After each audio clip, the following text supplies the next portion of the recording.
Hi, everybody. This brief assignment will serve for the Chapter 9 lab and the last lab that we'll do this semester. And I'm sorry that I have dragged my feet on this. I just didn't have one prepared from this summer, and I was gone to California last week, so it's just been an unusual few days, but thanks for your patience. What I want to show you is that the process that we undergo in a Chapter 9 sort of problem that has one sample and involves T is precisely the same as what happens in SPSS. And without further ado, here is a Chapter 9 sort of problem involving T. And I'll just go ahead and read it if you'll indulge me. Consider the normal population of scores on intense exercise sessions per week. And this is probably among young people. The population is normally distributed with a mean of 2. 10 people take a motivational seminar to raise that number of intense sessions. Their number of sessions features a mean of 5. So already, you can tell it really had a big effect with a standard deviation of 2.82.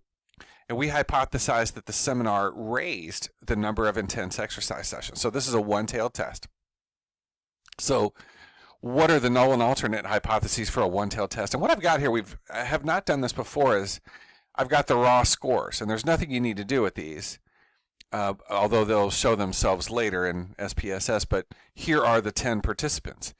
And someone had 11 intense exercise sessions per week, so more than one a day, and then somebody else there at the bottom had only 2. But it's still got a fairly interesting range with some variability, standard deviation of 2.82. And here are our hypotheses. The alternate, which suggests that these seminar minutes do something, would suggest that the number of intense exercise sessions among motivational seminar graduates is greater than 2. And the null, which is what we don't want to believe, I want to reject this null hypothesis, is that it's less than or equal to 2, which suggests that this seminar didn't do any good. So, of course, with a one-tailed predicting an increase, that arrow is pointing to the right here. So, that's something I'd like to believe if I were the researcher. So with 9 degrees of freedom, because we have 10 participants, my critical value at alpha of 0.5, and of course the tables reflect this, 1.833. And then I could just go, of course, as we did in Chapter 9, plug in the math as you saw in the videos. Whoops, I've got some old language on there, excuse me. But I'm just plugging in that standard deviation and the n of 10. And of course, the standard deviation was given up here in the problem. And I'd divide that to get the estimated standard error of 0.89, roughly, 0.892. And then I compute my t obtained, which is the new sample mean is, pardon me, that's supposed to be capital M.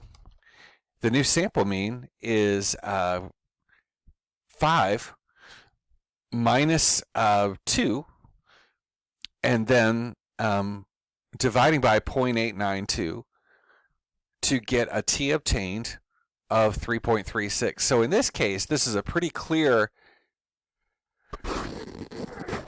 demonstration of rejecting the null hypothesis. It's clearly far to the right of the critical value, and no question I'll be rejecting that null hypothesis. So, I like the sound of that if I'm the researcher. And sure enough, that 5 was a big increase over 2. And in fact, it has a Cohen's d if I want to travel down.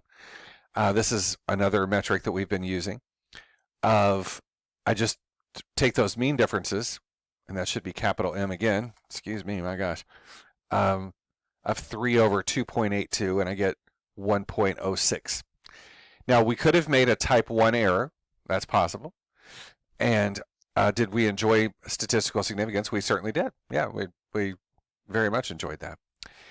So when I come back, I'm going to deal with this confidence interval, and then we'll get into SPSS.